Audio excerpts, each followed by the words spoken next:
She grabbed the lollipop from my 7-year-old niece's tiny fist, then shoved her against the display rack so hard it drew blood. In that instant, I hauled her to the warehouse cooler at the back of the market and locked her inside. Now she's vanished from our lives. The neighborhood association is crumbling, and this quiet suburb will always remember the chaos in Produce Section 7. Her small hand shook as she gripped mine, fingers still pink from the flu shot she'd endured like a champ just moments earlier. At 7, she barely reached my waist, but her grit outshone most adults I'd met. I'd promised her a treat if she powered through without tears, and she did. Jaw set, eyes squeezed shut, that raw bravery twisting my gut. So we swung by the little corner market in our gated community on the outskirts of Seattle. It was a sterile spot. Always felt like eyes were drilling into you from hidden cameras. I avoided it when I could, but it was the closest place, and today it stocked her favorite cherry lollipops, the sticky kind. The bell jingled as we stepped in. Harsh LED lights hummed like a swarm overhead. The air hit like a slap, chilled and clinical, with posters barking, "Members only," "No unauthorized kids without supervision," and that dreaded association-monitored area. It wasn't inviting. It wasn't kind. But we were here for one thing. She tugged my shirt and murmured, "Can I grab it myself?" I grinned. "Sure, tough girl." She toddled to the sweets aisle, her steps wobbly from the jab. I hovered close, chest swelling as she stretched for her pick. But then the atmosphere thickened. I sensed her before spotting her reflection in the cooler glass. Linda, that icy aura, that looming shadow. Platinum bob stiff as steel wool. Mouth a razor-thin slash. Her gaze zeroed in on the girl, on the lollipop clutched like treasure. Something feral uncoiled deep in my core. She didn't stroll. She prowled like a predator, scenting blood, pumps clacking with robotic sharpness. Her association Pina, flashy silver, emblem glinted under the lights like a threat. Dressed in crisp beige, but her vibe screamed malice. I froze, muscles taut, tracking her as she orbited the shelves like she commanded the very air. My knee spun, beaming at me, treat hugged to her chest like a medal. Linda's eyes slit. Her tone cut the silence like shattered glass. "Oh, honey, that isn't yours." I surged forward. "Back away." She pivoted lazily, those flinty green eyes pinning me. "Are you a member here?" She hissed, words laced with poison. "My niece is 7. I shot back. She just got her shot. We're buying a lollipop. End of story." She smirked, feline and cruel. "Then teacher association rules bar non-members from using resident perks, including our exclusive shops." "Perks?" I echoed, closing in.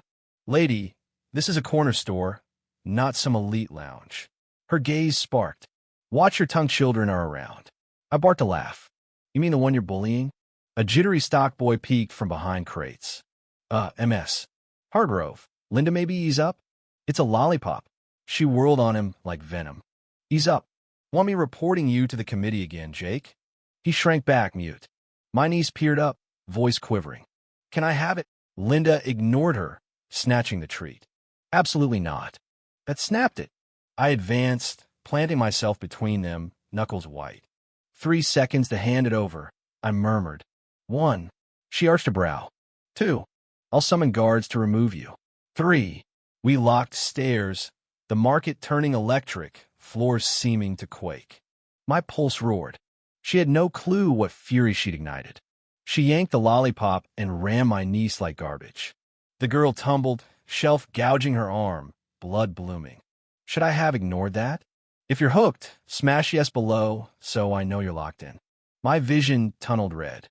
Not terror pure, scorching wrath igniting every nerve. I dropped beside her, thumbing blood from her scrape. She winced. That shattered me. Eyes welling, she whispered, "Was it my fault?" I met her gaze. Hers alone.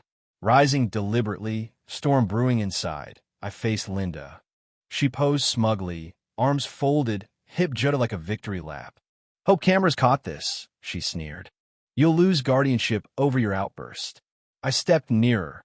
She inched back, subtle but telling. Untouchable, Because of your shiny pin and sycophant circle? She gaped, but I pressed. You assaulted a kid in broad daylight. And I'm the villain. Linda scoffed. Overdramatic. She tripped. If you didn't coddle such a fragile snowflake, my palm slapped the counter, jars rattling. Don't you insult her. She tensed. This is intimidation. I'll alert association patrols. I golf with the chief. Summon the devil himself. I snarled. When I'm through, even he'll disown your petty throne. She wavered, voice cracking. Threats? With eyes on us. I scanned. Shopper's statue still. None aiding her. Not witnesses, Linda. Your tribunal. She forced a chuckle. You're deranged. I leaned in. Her cloying rose sent churning my stomach. No. I'm resolute. Her eyes flicked to the cooler. Panic dawned the tempest barreling her way. Linda bolted. Fatal error. I seized her arm, reeling her in like debris. She yelped, flailing, nails raking. Release me. Assault. Damn straight. I growled, whirling her. But peanuts to what you inflicted. I tore her pin off.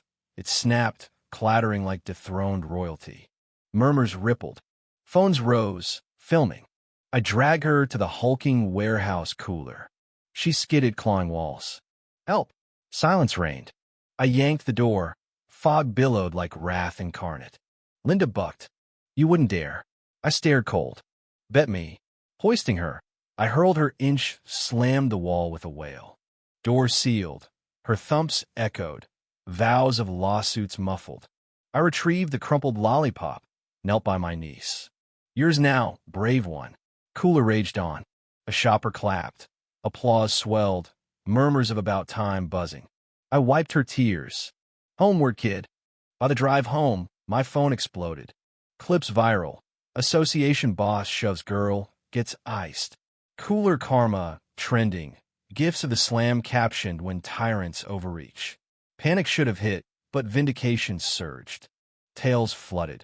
Her evicting elders over planters, finding kids for chalk art. A thread exposed her reign of terror, crowning me the gut check hero. News dubbed it Association Head Attacks Child Over Treat Gets Frozen Out. That night, strolling with her, cars braked. Cooler dude. Thumbs up. Legend. A dad whispered. She terrorized my son last summer. The hood exhaled, her shadow lifting.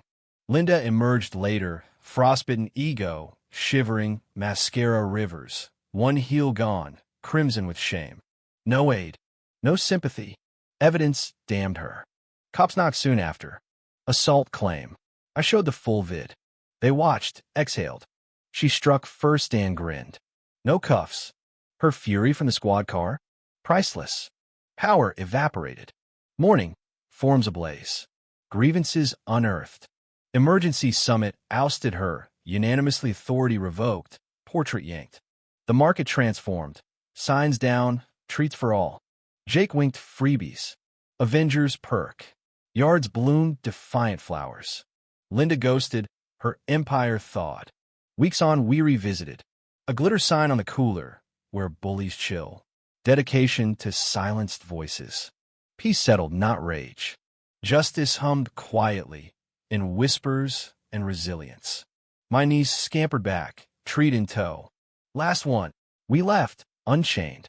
Sometimes justice skips badges, arriving with a scared kid, a lollipop, an unyielding spine. Linda didn't just push a boundary, she shattered trust. Bullies crumble not to please, but to fearlessness. That day, I shielded more than her every muted soul, every cowed community. Was my response too extreme, or justified vigilante justice? Would you shove back against a power-abusing bully, even risking jail? Drop your hot, take below yes if you'd fight fire with frost. Smash like if this fired you up, comment your own tyrant tales, and subscribe for more raw clashes of courage versus control. Who's next to thaw?